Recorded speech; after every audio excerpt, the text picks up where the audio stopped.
Today's episode is brought to you by Kid Veen.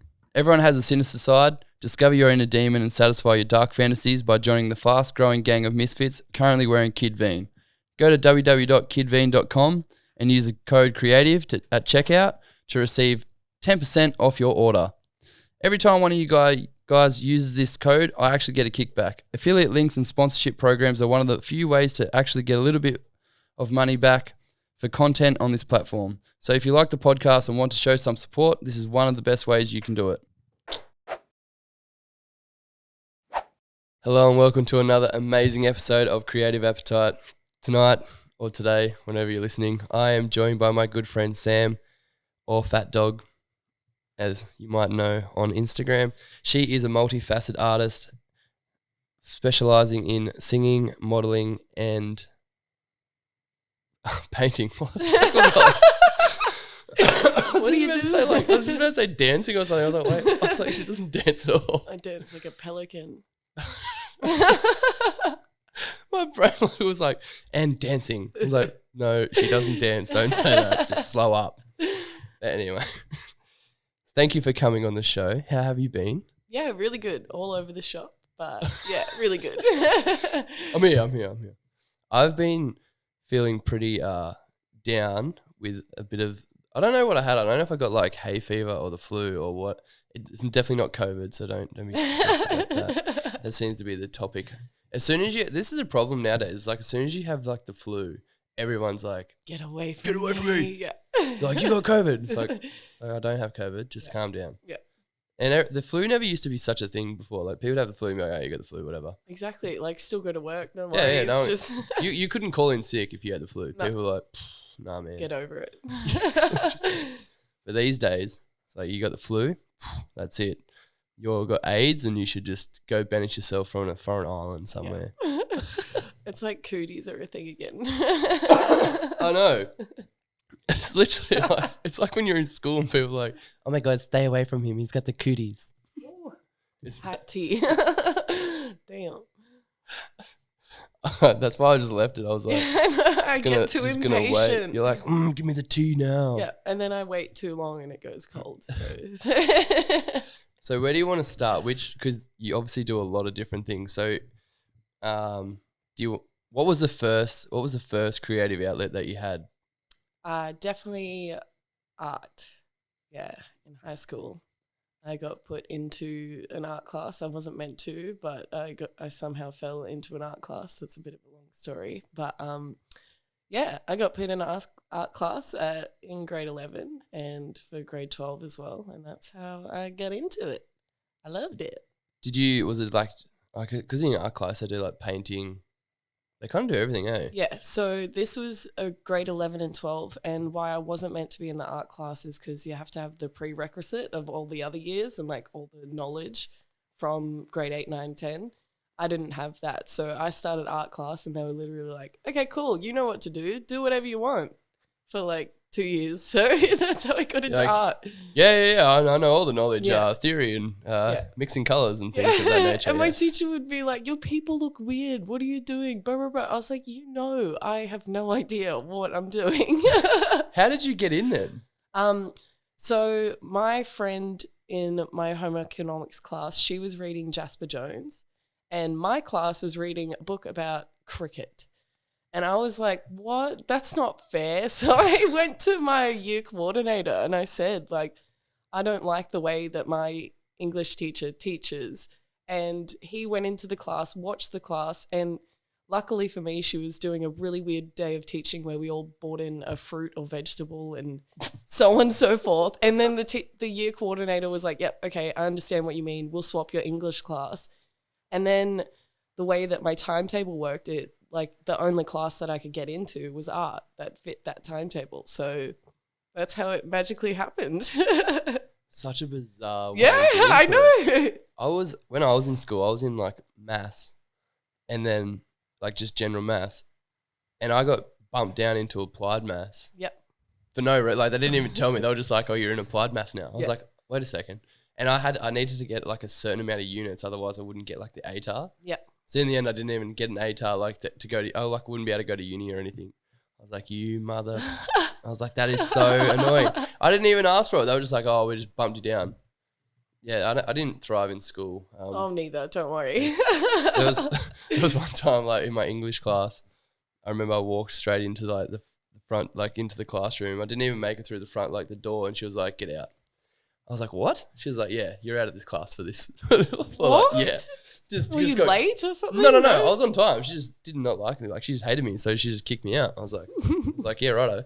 I got like sent to the principal's office. I just had to sit out at the principal's office for like a whole hour. That's so weird. And well, then at least you kind of got out of class. That would have been a bonus. But I got asked. Well, in year 10, I got asked to leave school. So end of year 10, our PE teacher, she sat like she must have been the career advisor as well. Stupid lady. Anyway, she was like, "Oh, I highly recommend that you don't come back to school next year." Like, and I was so not a teacher it's thing not, to say. I know. I was like, that is legit verbatim what she said. Yeah. And I remember I was like, right. I was like, because I was going to be the first person to finish year 12 in my family. So I was going to I was going to do it anyway. I was the first one to do that. Yeah. Too. So I was like, I'm going to do it anyway. And then when she said that, I was like, fuck you. I was like, that's it. You're just giving me fuel. Literally, I was like, and then I feel like that particular moment was a stepping stone into every single time someone was like, you can't do this or you can't do that. I was like, righto, buddy. I was like, that's just so see. Sick. And then it's been this ongoing like thing for the rest of my life. Yeah. Could be healthy, might not be. Not sure at this stage, but I guess that's got me here. So yeah, absolutely. But when you were doing your art class, was there anything in particular that you found like challenging? Obviously, because you didn't have the theory and knowledge. Yeah, well, everything. Honestly, I had no idea what the fuck I was doing. Like even down to the brush strokes and how you paint. Like my teacher would just walk past and be like, "What are you doing?" And I was like, "I don't know. I have no idea. Would you like to teach me, teacher?" No, just tell me that my shit looks weird and move on. But so then I proceeded to hang out in the art room at lunchtimes and paint dicks everywhere. I feel like every single artist has painted a dick in their time. Oh, it seems to be like the stepping stone into like painting the Mona Lisa. Like you need to paint a dick first. Yeah, I've probably painted too many dicks if there is such a thing as doing so. But even dick-shaped skateboards painted as a penis. Yeah, I've seen that. I have seen that on your Instagram. I was going to get into that. That was a trophy for a skate competition. My friend Donnie asked me to do it. I'm just more like concerned about how you would ride a dick-shaped skateboard. It's actually amazing. I know that sounds weird, but I've got really small feet, so I have ridden a dick-shaped skateboard, and actually, it's really nice. It's awesome. Quite smooth. Yeah, it is. It's really easy to maneuver and shit. It's good. When you were in art class, was there like a defining moment where you came across maybe when you painted something or drew something and you're like, oh, I actually really enjoy this. I'd like to pursue this maybe outside of school. It was the first day. It was honestly the first day of art class. And because it was grade 11 and 12, like the teacher was really excited, or grade 11, sorry. It was the start of the year, grade 11. First day of art class. And the teacher was like, all right, grab a massive canvas, or gave us all a massive canvas. And she was like, just go fucking ham. Do whatever you want.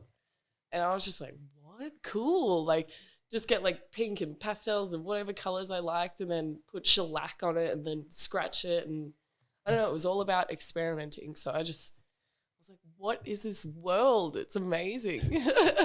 Did you pursue art after school? Like, did you go in then? There was no gap. Like I just went straight out of school. Bang, straight into the next thing. It just kept developing.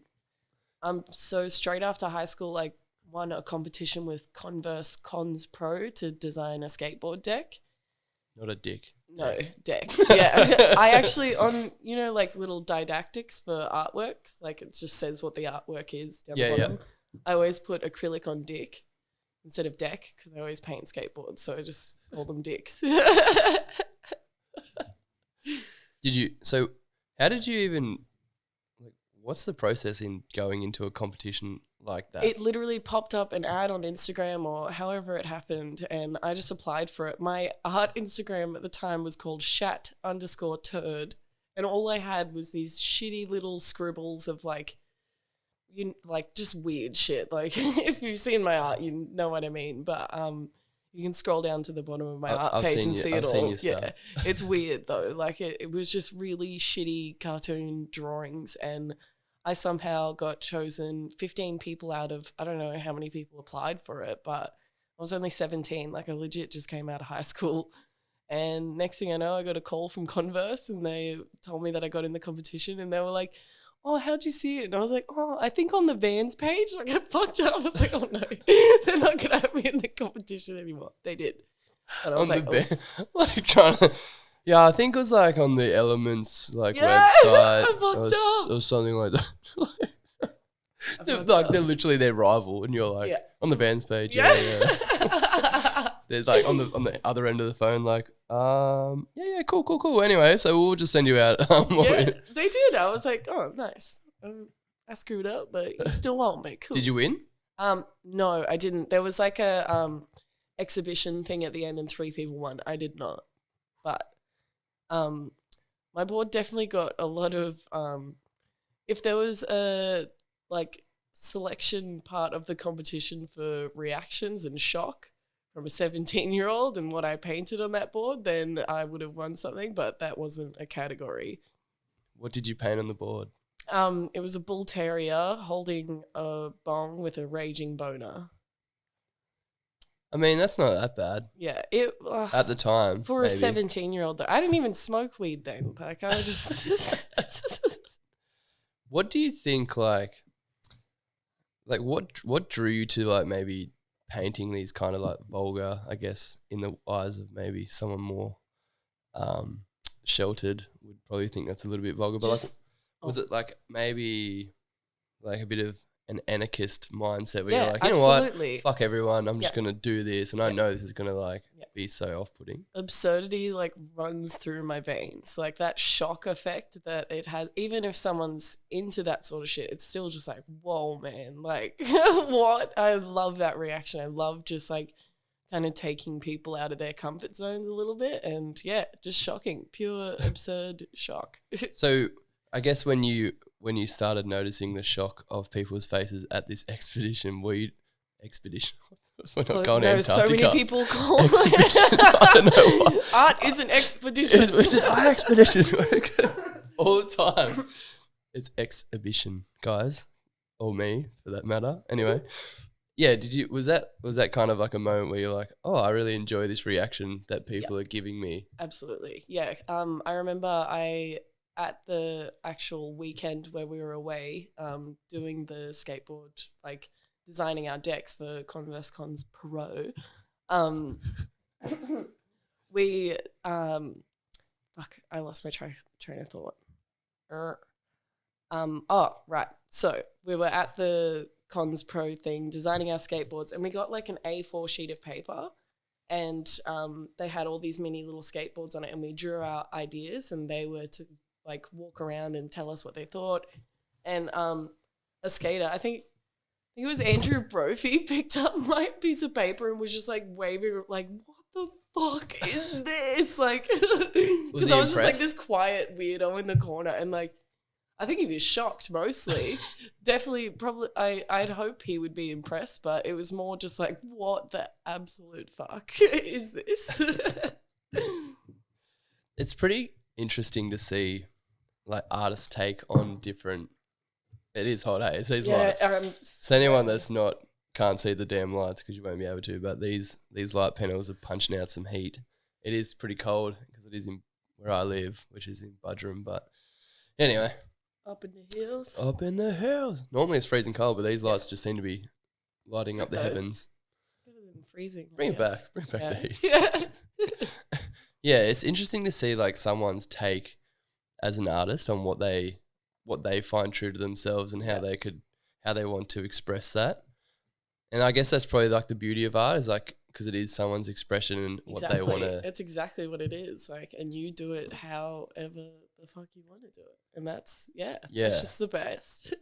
I get would it be a bit challenging though because not everyone is gonna like your art. So maybe from a financial standpoint where you want to do this, pursue it full time, like if you're painting things that are pretty absurd and pretty out there, I would assume that you'd be targeting like a niche group of people. Yeah, absolutely. But also like I've done and I do like just portraits of people's animals and stuff, and I, you know, those aren't vulgar at all in any way. But yeah, I've had a friend say this before, like she's like, oh, you should print pretty stuff, you should do pretty stuff, and I was like, I appreciate what you're saying, I do get it, but like I sell work and I'm happy with that, you know, like that's what people buy is my art, like that's me. Yeah, I'm fucking weird. Yeah, you wouldn't want to, because then you're not being true to yourself. Yeah, then and my paintings aren't for everyone, that's for sure. And that's the best part, though. Yeah, like, exactly. Why would you yeah, and people know my, like I've been told, which is so awesome, that I do have a style. Like you can tell what my work is, which is amazing. Like that's really cool. Yeah, it is very. It definitely is like a unique style. It has this old. It seems like it's like this old 90s cartoon style. Perfect. That's exactly just like what I want to hear. Yes. Whipped in with like this obviously very erotic and exotic kind of style to it, which I find really cool. I think it's sick. No, that's mad. Perfect. That's exactly what I'd want it to be seen as. So okay, perfect. Yeah, it's like the cat dog kind of like. Yeah, totally. Yeah. Fuck yes, awesome. Yeah. I actually in music, like when I'm playing gigs, I cover the cat dog song, but I say fat dog instead, like the theme song. Where did you come up with the name? I received a T-shirt when I was 17. Oh no, I was like 15. Yeah, in high school still. My friend Angie, she gave me a T-shirt and it said Fatdogplanet on it, and my brain was just like, what's that? So I like searched the internet, like searched everything I could to find what this thing was, and I couldn't. So I've just been kind of building what that is since then. And like I changed my Instagram name to it and everyone just started calling me Fat Dog. It's cool. It's such a good name. It just like that was fate or the universe just being like, that's you. And it fucking is. It definitely ties into or like complements your art and your style as well. So maybe it was like a sign that totally it just changed everything. Like honestly. Honestly. Oh my god! Wow, that was a blip. Anyway, yeah, it just made my brain explode. Like my whole artistic career would not have been the same without that happening, I don't think. Isn't it funny how you kind of like fall into yourself? Yeah, I guess so to speak, where you just not.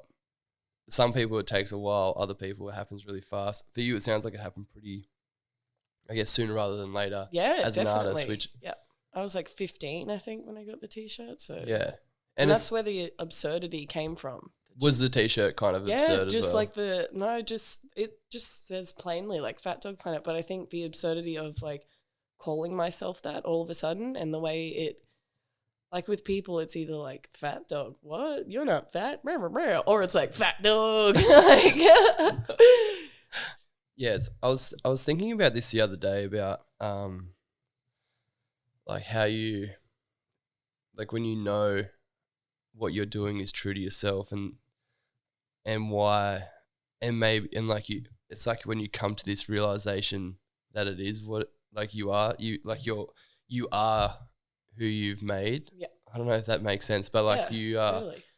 like, because people are constantly trying to find what their style is or what, I don't know, what kind of, I guess the style would probably be the main thing. Yeah.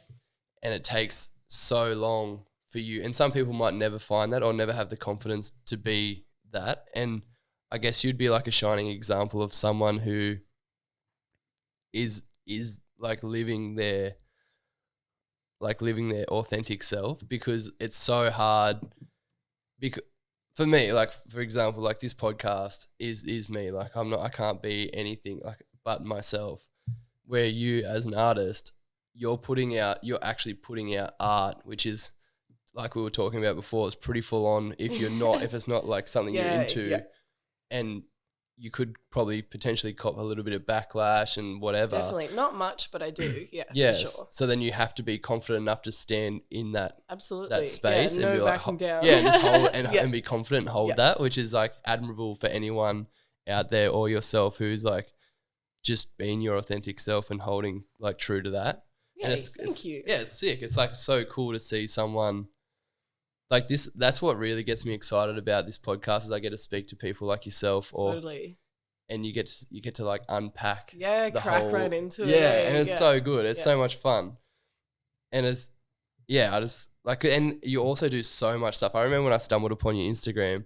I don't know how I stumbled upon it, but I think the first thing I noticed was like the colors that you use in your Instagram. Like you use a lot of pinks and like blues and purples. I'm glad you noticed the pink first. Yeah, the pinks was like the first.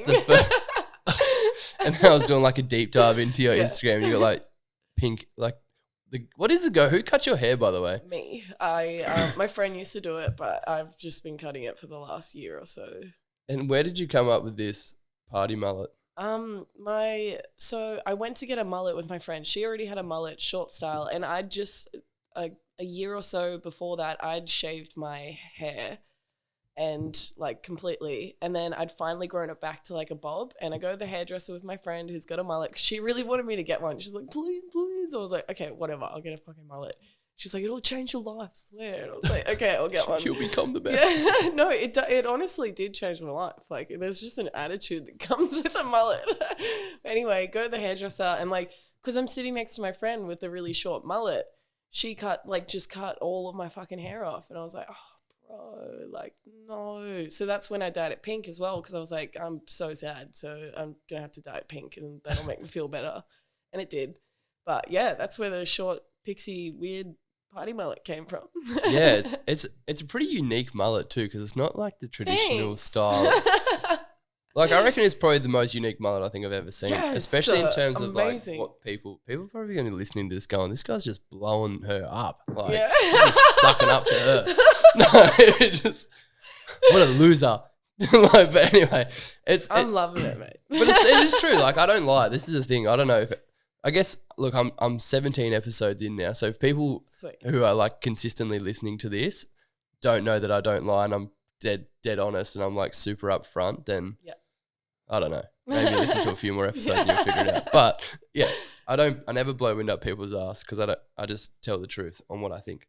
But your mullet, I remember when I saw it on Instagram, I was like, this is a really unique mullet because you got like these little curly like bits down the side, like your little Jew curl. Yeah. And then you got like, because your hair's like curly at the top as well, it's got like these little like curls that like shoot off the side. To cut the ringlets that like, so it fall. Oh, it's so funny. It's so weird cutting my mullet. I literally just like fluff my hair up and then hack at it and then like pat it back down. I'm like, oh, a little bit more. Okay, cool. She's good. And it sits so well. It just like, it just sits there. It looks like it's meant to be. I love it. Me and my mullet. So happy right now. You should definitely dye it pink again. Yeah, I want to. I actually was thinking about that today and you've just kind of double confirmed that because it made me so happy. Number one, I had my pink mullet or pink hair for like 3 years, by the way. So yeah, I rate it. Yeah, and like so it makes me really happy, and like just people, like anyone, like my friends or someone random walking down the street, it literally, like, you can literally see that it makes people happy. It's really weird. I don't know how that works, but I think because I don't know if you're into like spirituality and all your energies and things like that. Yeah, I'm very woo woo. Let's get real woo woo. Bloody hippies. But like you can tell, like, when someone's walking down the street. Have you ever been to Sydney before? No, I haven't. I've been to Melbourne. Well, Melbourne you might understand, but like there's a place in Sydney just out of Sydney called Katoomba, and it has like all these real eclectic, quite wacky people that live out there, and they're kind of similar to you in the way that when you walk past them, they just have this energy about them, and they're wearing like real wacky clothes, bright hair, and, like, and you can tell that they're just happy. Like, and when you see them, it makes you happy because for me personally, it took a while to like come into my own and like feel comfortable in my own skin and things like that. So when you see someone who's just like nailing it, who's like does not care, bright pink hair, wearing like the clothes that they want to wear or whatever, it's so like refreshing, and I guess it makes you feel like, I don't know, it'd brighten up my day if I was like walking down the street and seeing someone with like bright pink hair. I'm like, that's sick. Like they got something going on. Like you want to get to know what's going on, because there's a lot going on, I guess. Yeah. Visually. And I think the energy thing would have to do with anyone with coloured hair. Like, they'd usually dye it a colour that makes them happy. So they're literally just feeling good from that. So that's probably a part of what radiates out. Yeah, definitely. in regards to like the coming into oneself thing, like that really happened when I had my mullet. Like I never knew what to do with my hair. Like I've got a fucking afro and like I've always just been This fly. yeah. Oh, sorry. Stop. Go away. A fly wants to be in the podcast. Yeah. I think this could be the same fly because in the one that I did with Tess, which I didn't obviously get to put out visually because I cooked the camera settings. It was like flying across the screen, like not across the logo. I was like, you bastard. But, Get out of here. Anyway, sorry, carry on. Yeah. So yeah, I truly I always felt like myself, but I really felt like myself when I got a mullet. I was like, fuck yeah. I just felt comfortable. Like I never knew what to do with my hair. I know it sounds silly, but like I just fucking hated my head. And then I got a mullet and I was like, oh yeah, all right. This is all right. That feels better. Isn't it? It's so interesting, I guess. I don't know what's going on, I guess, in terms of society these days with like parents and how they like are bringing up their children and what schools are like. But I remember when I was in school, it was like pretty tough, I guess. Mm-hmm.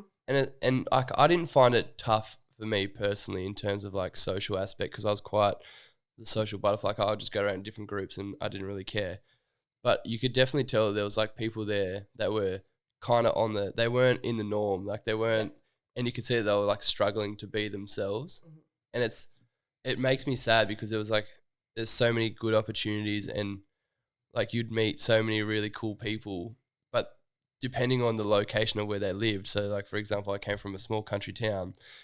Like I was really into acting and things like that. And there was like one guy in particular that I remember, he was like into like shadow puppets and used to sit on his own in school and like read and stuff like that. I don't think he sat on his own because he was like lonely and like sad boy kind of thing. I think he just generally enjoyed his own company and he was just just like a loner and whatever, which is sick.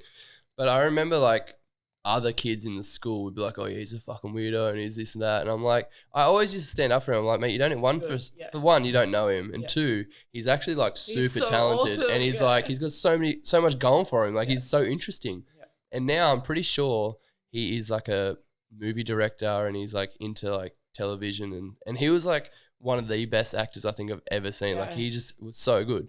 But like, I guess getting back to what I was trying to say is that I'm not sure if in schools these days, if it's like if they're being nurtured the way that they probably weren't being nurtured back when I was growing up. I wonder if it's gotten better or if it's gotten worse because I know it wouldn't be the same. Like it changes constantly. But yeah, I totally wonder if it's a bit better now because of everything that's, there's been a lot of like social uprising. We got social media and stuff now totally. As well too. Yeah, so I don't know if that's made it better or I have no idea. I'm curious. Though. Yeah. I'm like, I wonder. I have a couple of projects that I've got, or a couple of ideas in the works that are going to be coming next year.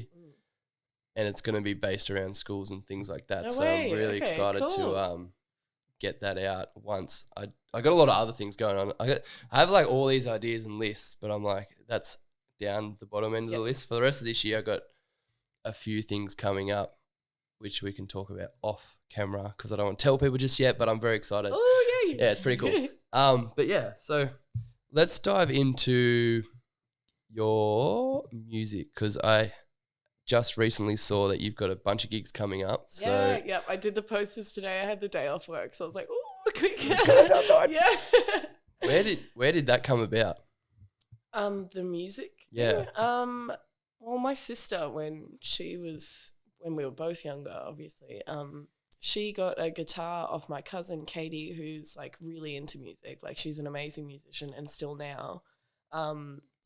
She gave my sister a guitar. My sister never really picked it up or did anything with it. So I picked up the guitar and I did like 2 guitar lessons. I was like, fuck that. No way. I hated it.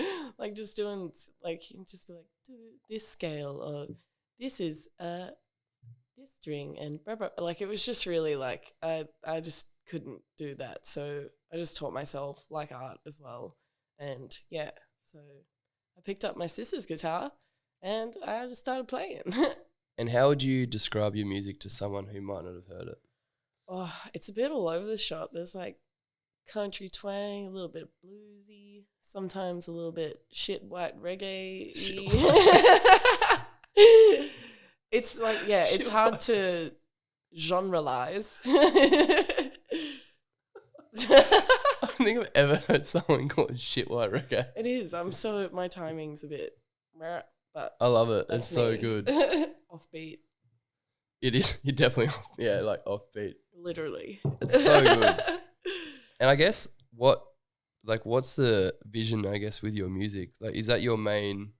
Because as a multifaceted artist, I've never really had one on, so I'm curious to know, like, how do you manage all three things that you do? It's a bit, yeah, it's got its challenges, that's for sure. Like, when I get really busy with music, I find I fall behind on my art, and vice versa. Like, if I've got heaps, like an exhibition coming up or just painting heaps, then I fall behind on my music practice. But I'm finding that balance. I have really been working on finding that balance this year, and it seems to be working out. Like, it's just all about productivity and routine, and Yeah, especially I guess when you're like juggling a full-time job as well. exactly. And that was a new thing this year. Like, I've worked full-time hours before, but not had like an official, like, every week full-time hours. So that's been a bit like, whoa. So did you just kind of like juggle like in between jobs and Quite music and literally stuff? juggling. Yeah. How did you find that on like a financial stress level?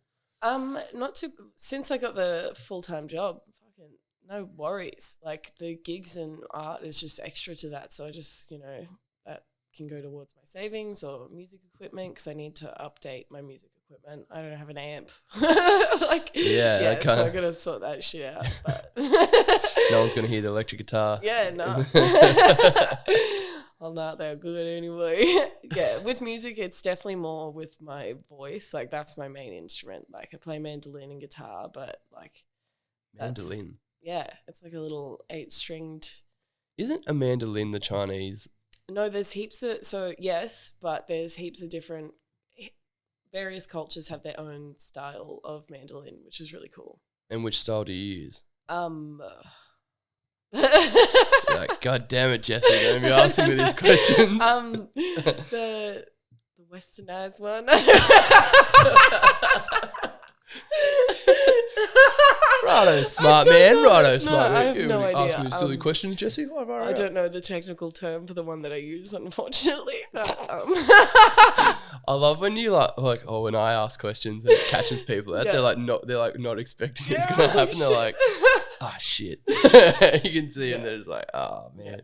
You could have just lied and said anything. No, like yeah, like it comes from China. It's back in the 16th century. Like it's just like a random improvised. Oh god.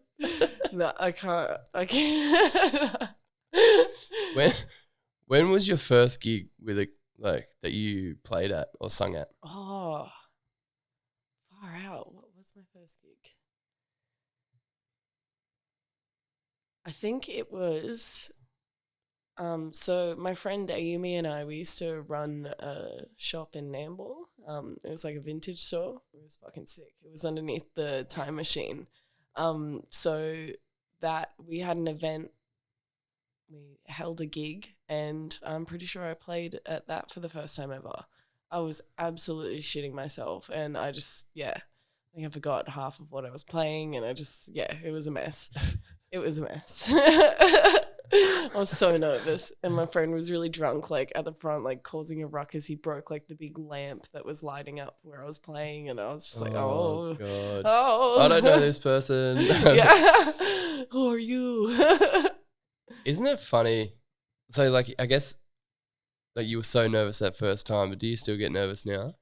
When I played at Soul Bar for the first time, like I was shaking for a week, and then my friends were in the green room with me. Like, they all just kind of not snuck in, they just barged in, like gave me drinks and shit. I didn't talk to anyone. Like, I'm a very talkative, bubbly, social person, but I was just literally just like, oh my goodness. I was so nervous. I was so fucking nervous, and I think I had my eyes closed like the whole time. Just like, it was really scary. But then the next time I played there, I was like, oh, sweet, I got it, all good. But it just depends. Like, if it's something new, then the nerves seem to creep in again. Or if you know that it's going to be like really busy or just a different crowd, then it's super nerve-wracking. Is there anything that you do to kind of combat the nerves? Like, because I don't Not know. gonna lie, liquid courage does help. Not too much though. Like a beer and a shot is the perfect Amount just to like chill the nerves. Yeah. The beer chills the nerves, and then the shot smooths the throat, and you're good. So any aspiring children out there, just go hit the bar up once for a beer or shot. It's probably not the best advice, but that's what works for me, honestly.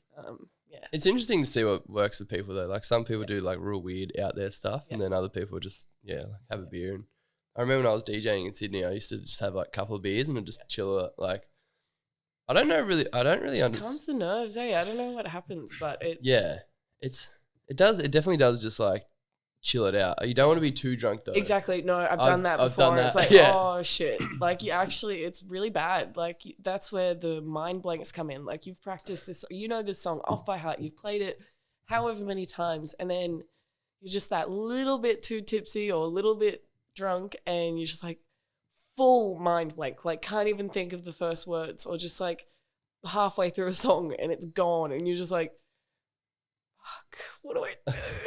Yeah, what do you do in that instance? Do you like improvise and start making up words? I've literally just one time I just had to be like, oh fuck, sorry, and then just kept playing. Like everyone kind of laughed and went with it, which was cool. I was grateful for that.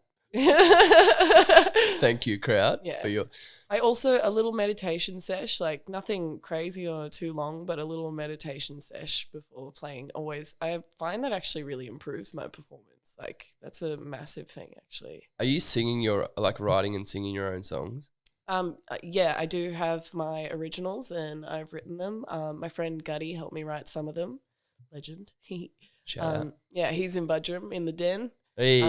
But yeah, so yeah, I'm a singer-songwriter, but I also cover songs. Like I love covering Johnny Cash and Fujiyama Mama and weird shit. Like yeah, I got my fun little covers that I like to play. But yeah, I'm soon to have a full set of my own music, which will be cool.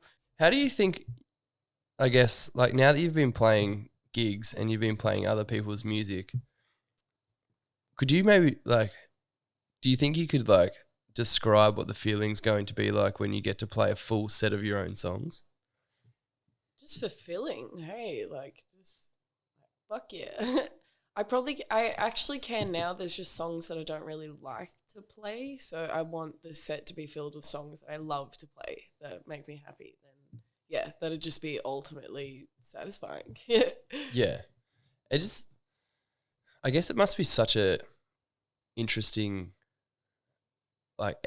when you're standing there on stage and you're looking out to the crowd and you're singing your own songs and you can see people vibing to your songs. Yeah, it's really cool. It's really cool.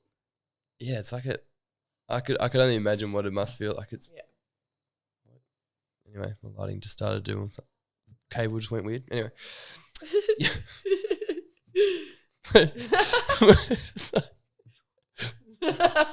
All right.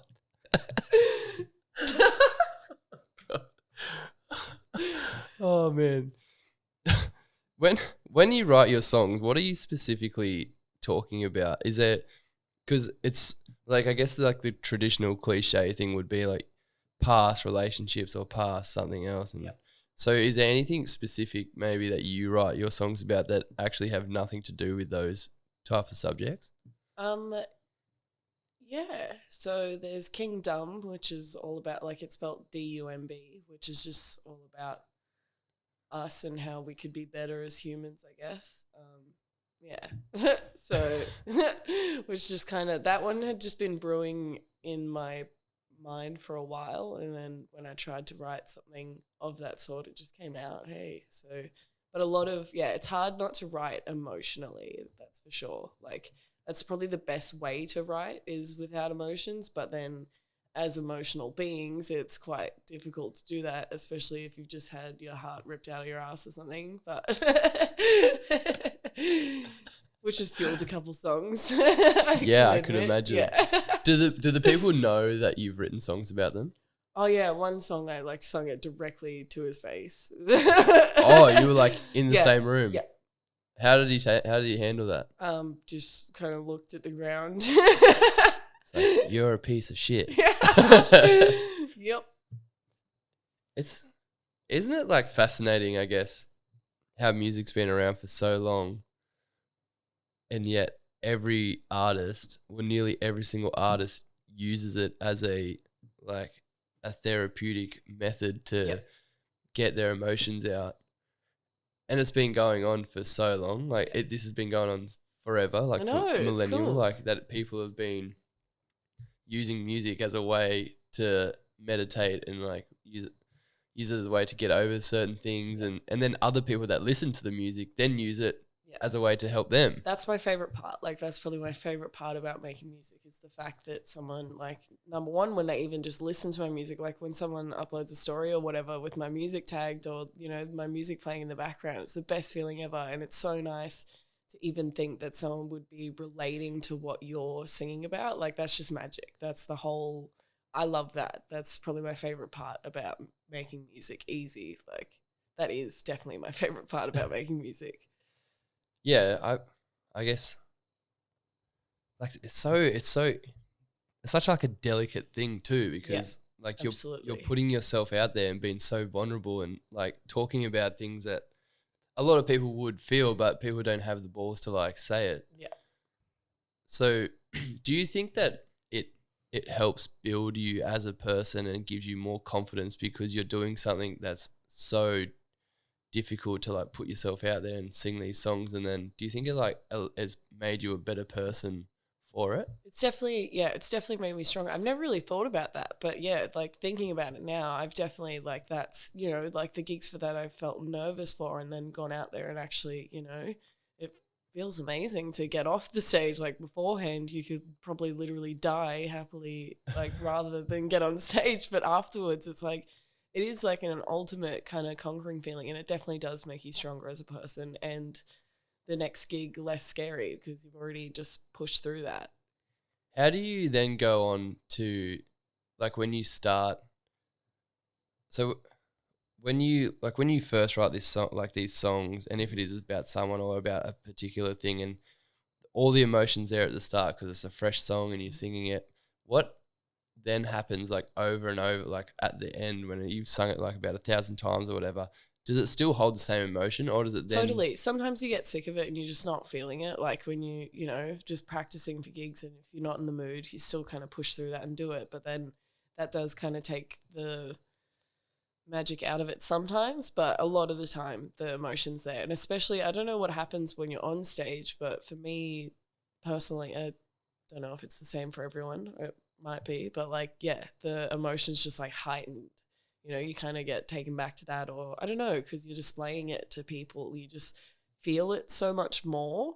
Yeah, like when you're standing on stage, it starts Yeah. like everyone starts to become blank, and like Yeah. that feeling and thought just starts to like come up the back of your neck, and you're just Yeah. like, and then you're like, Oh shit. and then Yeah, you got, proper. this It's on like this rage. fuel to the fire. It's so good. It feels really good. Like that is an outlet if I ever, you know, like it's just insane.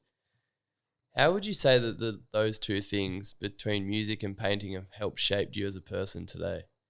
Or just in every single way, honestly. Like the way that I was able to find my expression through art and then music. Like it just the way I was able to learn how to just be absurd and be myself, because I've always been absolutely weird. Like that's just a forever thing. But being able to express that is just a whole another cherry on top of a weird cake. You know, like it just I don't.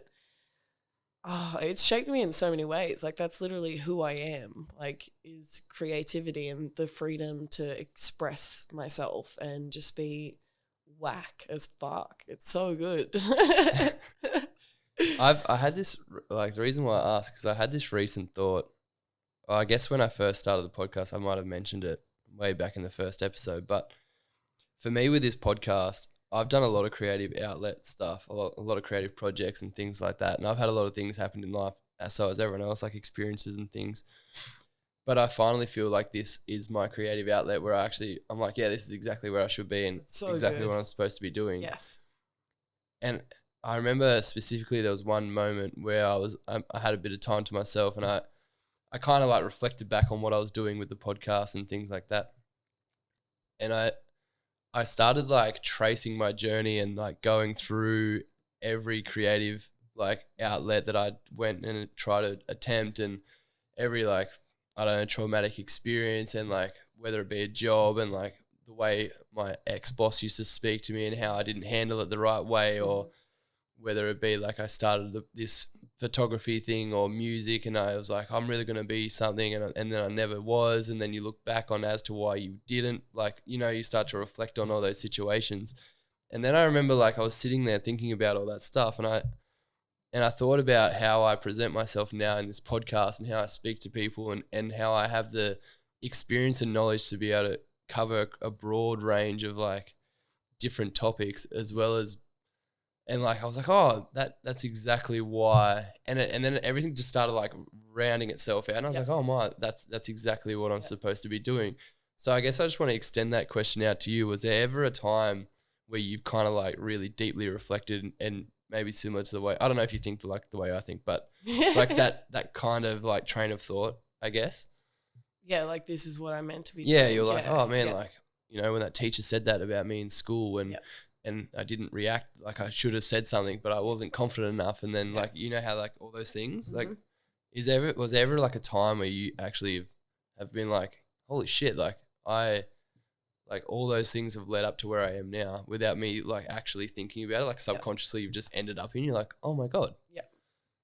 Yeah, it would probably be like the first time that I quit my day job just to pursue art and music. That was that realization where I was just like, oh, fuck yeah. Like, this is amazing, you know? Like, everything does eventually make sense. And when it does, it feels so good. Like, it really does. But, yeah, I definitely went through the period of just being confused, or like, what am I doing? Do I really want to pursue this? Can I be successful in this? And then that's gone. Like, that feeling of that's gone. Even though I have a day job again now, that's just to save as much as I possibly can and just support my creative future. You know, I know I'll have a completely successful creative career, but all in good time. You know, that's just what I'm working towards. And yeah, feels good to know and have faith that I can do that. Do you think that a lot of your confidence now and the way you present yourself is more professional due to the fact that you've started with the refinery? Oh, absolutely. Yeah, that's really kicked my butt into gear. I'm so grateful. The mentors, the whole program, everything, the alumni, just everything is, it's insane. It's a lot. Like, I had a little bit of a mental breakdown this week about it, but that's like, they said, if you're not anxious about it, like, you're not doing it right. You know, like, this is huge. And, you know, parts of you should be nervous because it's big. Like, what you're doing is huge. Trying to create a successful, sustainable business. So, you know. Could you maybe explain what the refinery is to someone who who might not be on the Sunshine Coast, or even if you are on the Sunshine Coast and doesn't actually know what you're talking about? Yeah. So the refinery is a program that each year around 15 super duper lucky people are selected. This is number 4. So this is the 4th year of the refinery. And essentially it's a program that teaches you and spoon feeds you everything that you need to know in order to run a creative, successful enterprise or sustainable business. It's amazing. Like, it's honestly amazing. Like, the amount of information that we get in the modules, like we've got weekly modules that we go through and mentors that come in every week, and then our mentors that are there every week.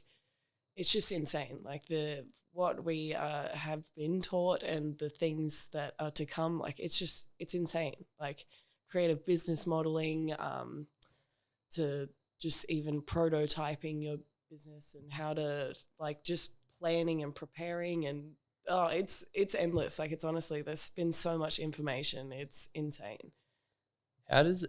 What does the course like structure look like? Are you there every day full time, or is it? No, just so once a week we meet up on a Tuesday. I think last year they did it 2 times a week, but I think bearing in mind that people have jobs and other shit to do, it's just 1 day a week. I have no idea, but I'm pretty sure that's what they said. Yeah, I don't know. No, they didn't say anything about it. That's just me going on a whim. But yeah, so we meet up once a week on Tuesdays. Sometimes we do online days, which is cool. We just have a Zoom meeting, which takes the pressure off. But we meet up at the Met in Maroochydore. Cool little spot. I've been there. Yeah, it's really amazing. Like it. Shout out to Bron. Shout out. And would you say, like, what when you first started that course and you were like, all right, I'm a bit lost and this, that, whatever, how would you say you are now, and where do you think you're going to be at the end of the course? Oh, good question. Yeah, at the start, all over the shop. Now, we're halfway through, so this was week 7.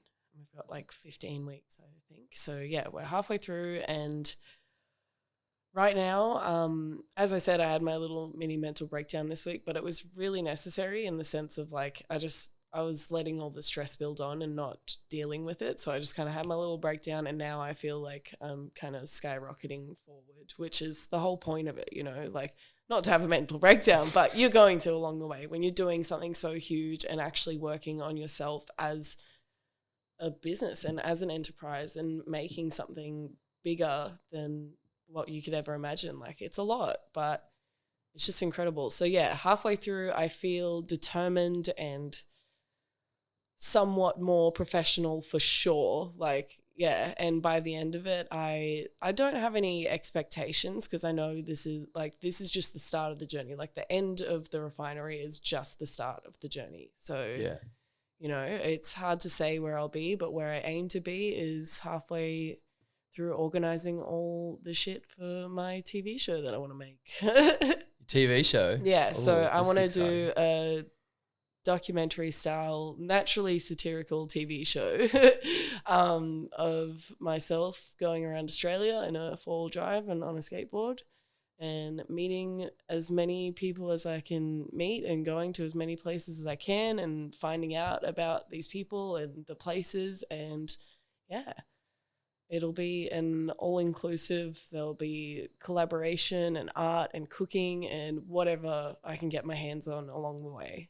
There's no limit. Sick. Yeah. That sounds so cool. Awesome. Yeah, I'm glad. I rate it. That'd be Yeah. sick. One of the things we're working on is pitching for it. So that was my little 30-second elevator pitch, which changes every time. I'll get better at that.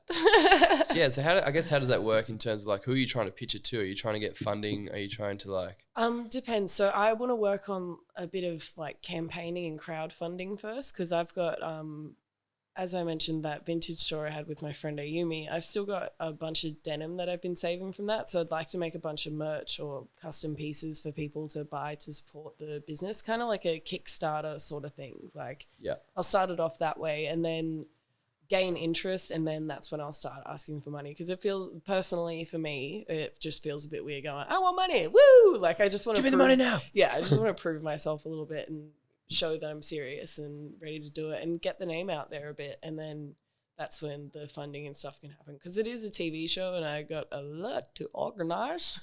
Yeah. So how would you go in terms of like having someone film it? That's what, yeah. So I've got to figure that out, whether it's going to be, I don't think it'll be easier me trying to film it myself because just no.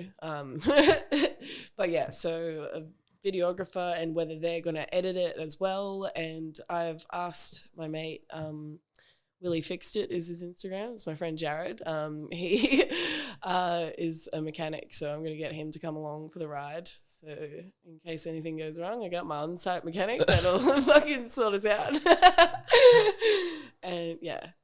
When do you plan on setting off on this As soon as I adventure? have everything organized. I've been so ready for so long Like to get end of this year, start of next year. Start of next year would be the ideal. End of this year would be absolutely ideal, but not very realistic, if I'm being honest. But And is it going to be on like YouTube or like free to whatever air I TV? can get my hands on? Like apparently Netflix is gagging for Australian content, so that's Australian content if I ever. Yeah. So, you know, it's just knowing the right people and getting my little mittens in the right place. It's definitely not what you know, it's who you know in that sense. So, yeah, just working on connections and networking and finding where I need to be at the right time in the right place and, yeah, see how I go. But whatever will take me, like if SBS even or, yeah, SBS or Netflix would probably be my aims or my dreams to get on. But if I start out on YouTube and just see where it goes, I'm happy to do that. That's what building something is, you know, you got to start from the bottom. So That's so sick. yeah, big dreams, but. What kind of 4-wheel drive would you be taking on this trip? Well, I got my Land Rover, but Discovery, but I would like there's the opportunity for like brand placement and such, sponsorship and blah blah. So And is the refinery helping you with this idea? absolutely. So Yeah, that's that's like the idea that's your, that like, I project that you pitched work- to the refinery and got into the program with. So that's Oh what yeah, I I've been didn't even working ask on. about that. So do you have to, so like leading into going into the program when you're like trying to compete against everyone else, Yep. you have to have a project that you want to achieve. Or no, because there's a lot of artists involved, so that's their business. They just pitch themselves as an artist. It doesn't have to be an idea. But in my case, I had my first idea that I pitched. Like there was probably like a month or 2 month gap for you to put your applications in. Within the first month, I'd already applied because my beautiful friend Alison Mooney, Shout out to Alison Mooney. yeah, definitely, she kicked me in the bum a little bit to get my application in, and so I did, and that was with my idea that I've had forever, which Fatdogplanet, big op shop factory, skate park, beautiful place that never wastes anything. But that's going to be later down the line, because even thinking about that idea, I knew I'm not ready to settle down and do that yet, because I'd literally have to, pick a place, start and build an empire. So on the day of the deadline for the applications, it just fucking hit me. Like this idea just came to my brain. Like it was literally an hour before the applications closed. And I was like, oh shit. Like the idea entered my brain. Like I don't know how to explain it other than that. So I was like scrambling for like, cause it was literally an hour before the applications closed. I just had to scramble and get my idea in. And I got in. I was like, That's crazy. I know. I was like, what? I guess, moving on to the next multifaceted, if that's how you even pronounce that bloody word. Multifaceted. Faceted. That's what yeah. Weird. Anyway, but moving into your modeling and stuff like that, I've noticed it is also very, like, everything on your Instagram or everything it seems that what you're doing as an artist, they all kind of correlate to each other and like complement each other. Sick. Thank you. That's beautiful to hear. And it looks like it's all one cohesive, weird. Yeah. I've always been interested to speak to a model because I'm like, what is the go? Yeah. Like it's so creative yet it's like so. It is weird. It can, like, the first time I did a shoot, like, I wouldn't call myself a professional model, but I've done modeling, and it's mostly because all of my beautiful friends and their photographing skills, and yeah, just being lucky enough to know those people and them wanting to do fun, creative shoots with me. But yeah, the first time I was in front of a camera, I was with Warwick Gow on the beach naked, and I was so fucking awkward. Like, I didn't know what to do. Like, I was just like, oh wait, no, our first shoot was at a skate park. That was less awkward because I had like my art and shit, and I was at a skate park and I felt normal. But like the first nude shoot that I did, I felt so weird. And bless him, because he makes you feel so comfortable even though the situation. But yeah, how does that work? Like, is that that's like people going on their morning walks and shit, and you're just like butt naked posing. Like, yeah, it's very different, but all like yeah, props to him for just making it not weird. Like it just. It somehow makes it seem like a normal everyday situation, which should be, honestly. Everyone should be naked on the fucking beach anyway, but, You're there to be naked, guys, all right? Yeah, I've always wondered, like, being naked in a photo shoot, like, it's such confronting, like... It is. It's a very vulnerable place to be. It actually is. It's so, like, ooh, like, sometimes, like, I've done shoots where it's meant to be nude and I just don't take my underwear off because, like, in that moment, I just don't, like, I don't know. I'm just like, no. Yeah. And... I guess like from a model's perspective and then like a photographer's perspective, like being nude to the general public is like a sexualized. Oh, absolutely. So how does the interaction work, I guess, when someone's like the photographer's like, all right, we're going to be doing this nude shoot. Yeah. Is it more like business kind of thing where they're like, right, I'm going to be taking these photos in these positions and that's it? Like it's literally just like, I need you to be naked for this. Do this, blah, blah, blah, be here. It's very casual. Like, it's very, like you kind of just, Because that's a lot of trust to have. Oh, definitely. Between, like, you as a model and them as a photographer to be like, this person's about to put your photos of you butt naked, like, all over the bloody social media. I've always been fascinated between, like, the interaction of how that works because there's so many, like, amazing photographers out there that are doing, like, incredible work. Yep. And you're like, how are you getting people so comfortable? And That's what I mean. Like it's because I've only ever done nude shoots with Warwick, and like what I can say from his like how he deals with it, it's just so nice. Like it's just like he's got this really calming sort of demeanor, and you know that he like he's just an artistic genius. So you feel like comfortable in his presence, and he just knows how to not make you feel uncomfortable. It's amazing. Like it's incredible. Yeah, I mean, I was speaking of doing nude shoots, I was talking to a friend recently, and she wants to do a shoot with myself and like a couple other people. Amazing. And I'm pretty sure we're gonna be nude for it. And I'm like, I'm actually kind of excited. I'm do like, it. It's really liberating. Like once you get over the awkwardness of it and get comfortable in yourself, and it just feels really good. Yeah. Like, it's very awkward at first. Like depending, like you might be different. No, but like, I'm not really. Yeah, I'm not. It doesn't really. I guess like I'd still be like nervous to the fact that I'm like I'm gonna be there naked. It's confronting, but I'm also like pretty confident, I guess. Yeah. Yeah, it's real weird. Not like that, but like because the shoot that we're doing is gonna be like it's gonna be myself and another male, and we're both gonna be naked together. Yeah. Oh, that's So like it's not really. Yeah. Where I feel like if I was naked in front of another female, I'd kind of feel a little bit rude. Yeah. Like I should put my clothes back on. Yeah.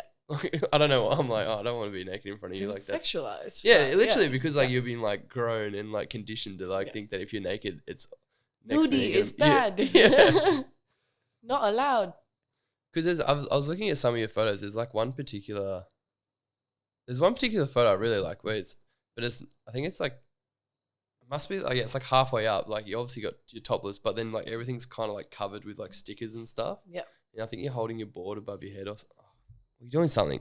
I was like, man, but like the whole film of the edit is like all pink and everything's pink, and then you got like bright white hair. Yeah. I know the one you're talking about. Yeah. I was messing around because obviously Instagram will remove my posts if I just put my tits on there, unfortunately. But so I play around with like Canva or I don't know what the other app is, but like they got heaps of like fun stickers and shit. So I just played around with like, what should I put over my boobies? Yeah, it was like such a really cool creative like way to it's like it seemed like the photo was desexualized based off the way it was edited. Like the pink kind of like lowered that tone, but then when you put the stickers on top of that, it's like it brings it down again. Even more. Yeah, but it was like a really like a kid could look at that and not like think anything. Not be like, just not even bat an eyelid about it. They'd be like, oh, that actually looked pretty cool. Because it's like kind of cartoonish. Yeah.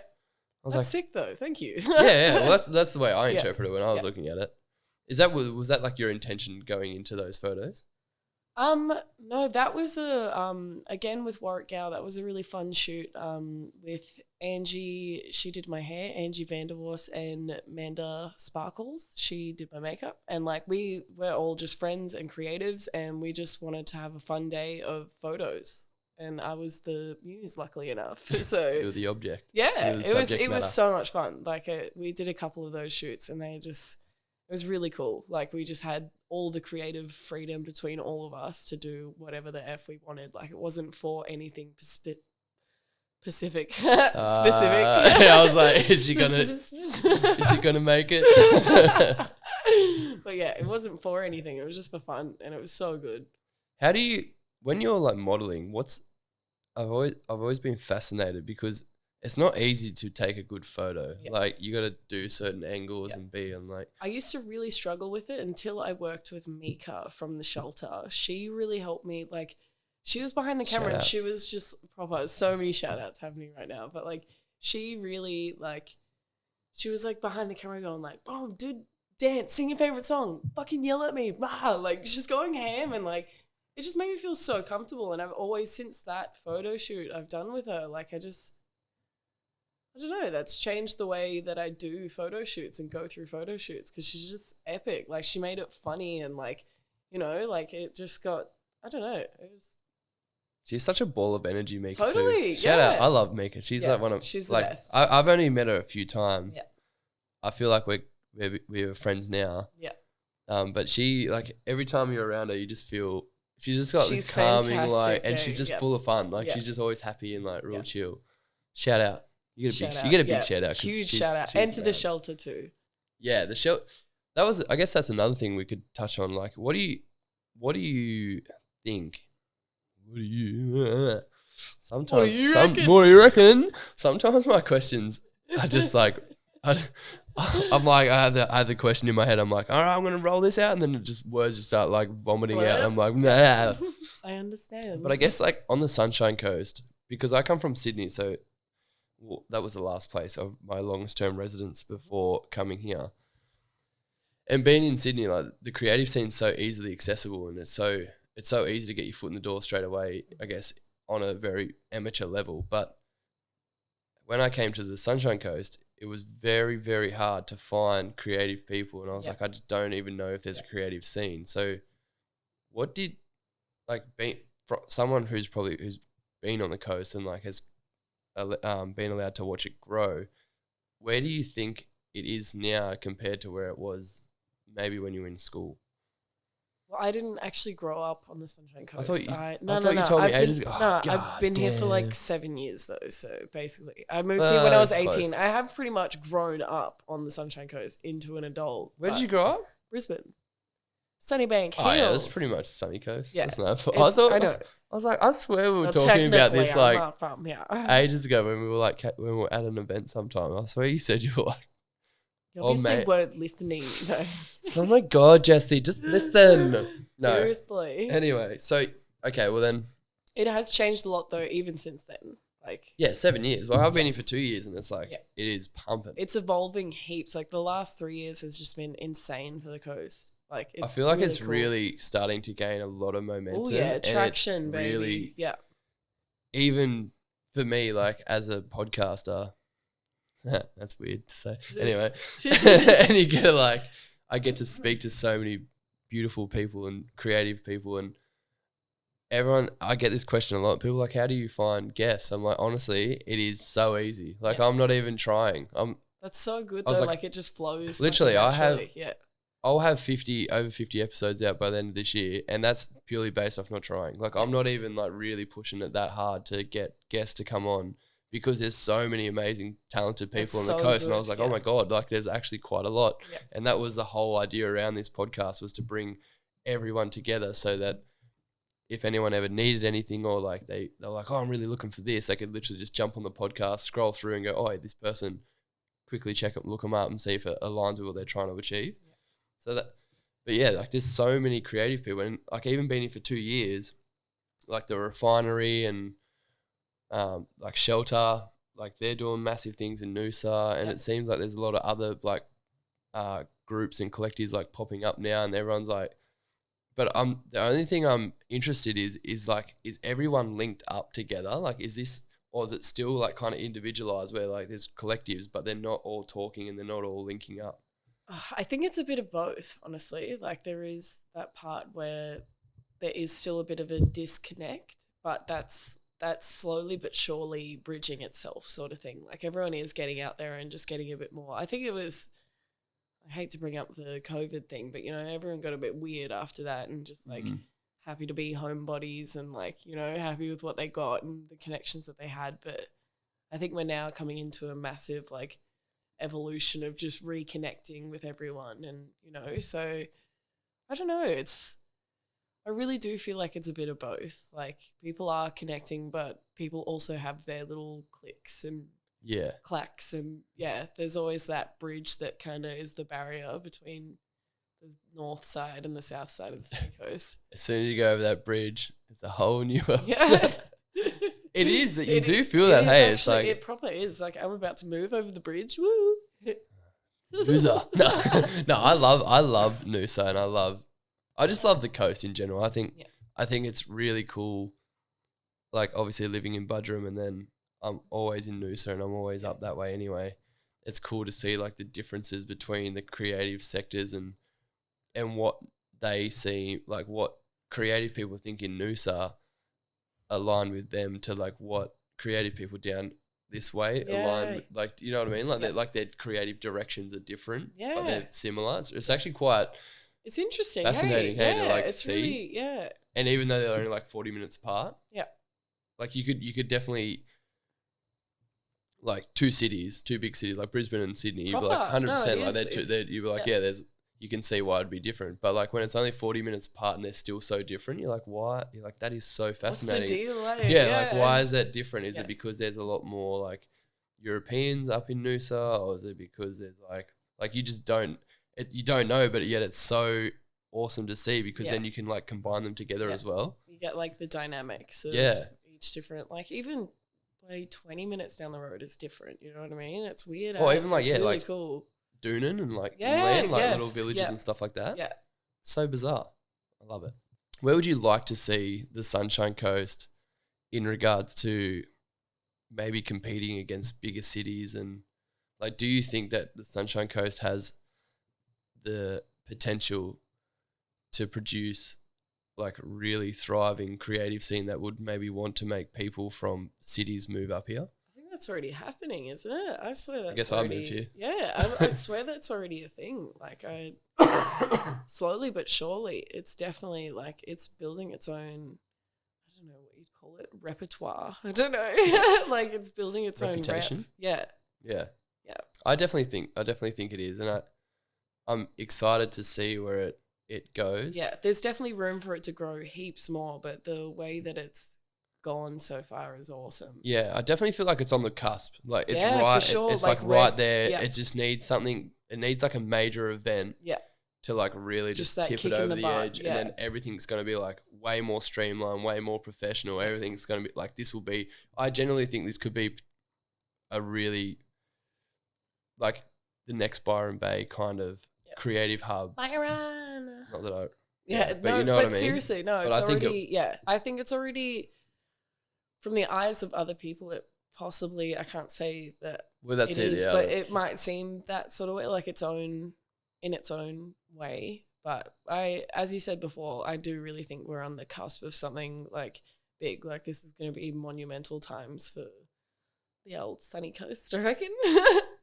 And where do you see Fat Dog fitting into all of that? Oh, well, I just want to travel for a bit, hence the TV show. Like I've wanted to go for quite a while now, like years now, but I don't know what quite was holding me back other than myself. But then that idea for the TV show kind of hit me, and I think that's what I've been waiting for, is like something to bring around with me and help my art and my music grow while I'm doing that, not just kind of disappear for a while, like have it grow as I'm going around on the road. So amazing. Yeah, and just to learn as much as I absolutely can while I'm around, like I just need new information in my brain and new surroundings and new everything. Like I'm excited to just be journeying for a while.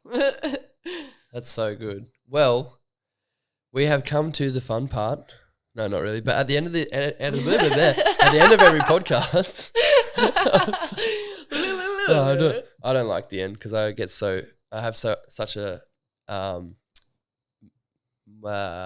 like a good time. Far out, I can't even get my words out. I have such a great time like speaking to people. Anyway, but there is two things we like to do at the end of each podcast, and number one is you get a shout out a local legend who you believe should come on the podcast and tell their story. And number two is you get to give advice to someone who might need a little bit of kick in the ass, or just any kind of advice that would resonate, that you think would resonate with someone listening right now. Okay. Oh, what do I start with? The first one. All right. The shout out. The shout out. Okay. Who do I want to shout out? Shit. Have you? I think Smezzy would be sick. Shit, messy art, Smezzy.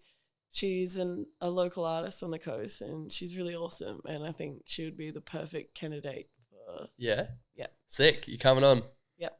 Cool. There we go. And then the second one is you got to give advice in any way you like to maybe inspire someone, or I guess like something that has helped you along the way that you think would be beneficial to pay it forward and move it on to someone else. It's going to be hard not to sound cliche, but fuck, just do what you're going to do. Hey, like it's really hard to be held back by your brain and what you think you're capable of doing. If you want to do it, you can most likely definitely fucking do it. So just do that. whatever it is that's going to make you happy, like starting a podcast or painting a dick on a skateboard. Like, just, it doesn't matter what it is. Like, you know what the fuck you're meant to be doing. So just do it. And don't let doubt do the thing, because I've done that a lot and it sucks. And once you move through that and past that, it's pretty cool to see what you can get done. And there you have it, guys. It was so hard not to be cliche. Wow. No, it's so good. I think it definitely it does make sense, and it will make sense the more someone like thinks about it and drives it home, or like the more someone starts their project and they're like, actually, the things I've been listening to on the Creative Appetite podcast, that all starts to make sense. Yeah. And that's the beauty of this podcast, and exactly like one of the reasons why I started it. But we have come to an end, my lovely friend. And, well, guys, this has been another amazing episode of Creative Appetite. Thank you all so much for listening. Thank you, Sam, for coming on. You're That's all right. Bloody legend. Well, gang, you know what we're going to do. We're going to hang around for the next one. Please like, subscribe, tell your grandma, tell your mum. And there you go. We've had it. Woo! See ya. Bye.